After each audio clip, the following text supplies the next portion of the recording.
Imagine having an assistant in your ear ready to take your commands and tell you about your incoming notifications at all times. That, in theory, is the Sony Xperia ear. Sony's newest wearable is a promising device on paper.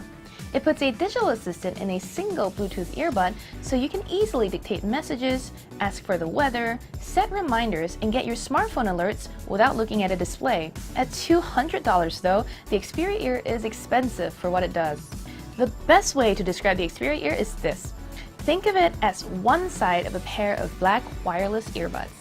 Like the Bragi Dash and Samsung's Gear Icon X, the Xperia ear is a thumb-sized device with a slightly protruding speaker that helps it sit firmly in your ear. On its gray outer surface is a physical button that you'll use to trigger Sony's assistant. The Xperia ear is rated IPX2 for water resistance, and its construction is sturdy overall.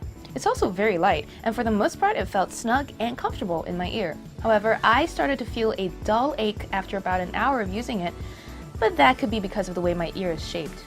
First off, the Xperia ear is only compatible with Android devices, so if you're looking to use it with your iPhone, you're out of luck. Sony says its agent technology, which powers the ear's digital helper, is based on and customized for Android. In other words, an iOS version doesn't look like it's coming anytime soon. Connecting the ear to your Android device is pretty simple. Just download the Xperia ear app, sync your phone and earbud together to trigger an NFC connection, and voila, they're linked. Once that's done, just stick the ear in your ear and it'll greet you with a hello, the time, your upcoming meetings, and the day's headlines. You can decide what the assistant tells you during this reading or disable it entirely if you wish.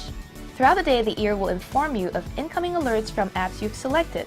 The device can deliver messages from a handful of apps such as Calendar, Hangouts, Gmail, Facebook, and Twitter.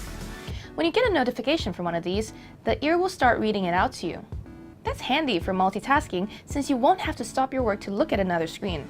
All you need to do is listen to what the ear narrates to determine if the alert is worth an immediate response. The thing is, listening to the ear might be slightly awkward because its voice is artificial and robotic compared to the likes of Siri, OK Google, and Alexa. It mispronounces some words, for example saying Charlize Theron instead of Charlize Theron, and cleanses instead of cleanses. So you'll really have to pay attention to understand it. When it comes to relaying your dictated messages though, the ear is slightly more accurate, only misspelling my name. The device also understood my commands all throughout my review, and I never had to repeat a word for it to comprehend. You probably won't want to listen to music on the ear. After all, it's only a single earbud. But if you need it to, you can. And the device pumps out music at a just acceptable quality. Vocals in the treble range are the most clear, and everything else is muddled. There's practically no bass in songs. Whenever you want to ask ear something, you'll have to press the button on its surface, which not only kills the idea that this is a hands-free experience, but can also cause your head to ache over time. I wish it was listening always for a trigger phrase, but that would sap too much battery, so for now it's a trade-off I have to accept. Call Brian. Hello? I'm talking to you on the Xperia ear.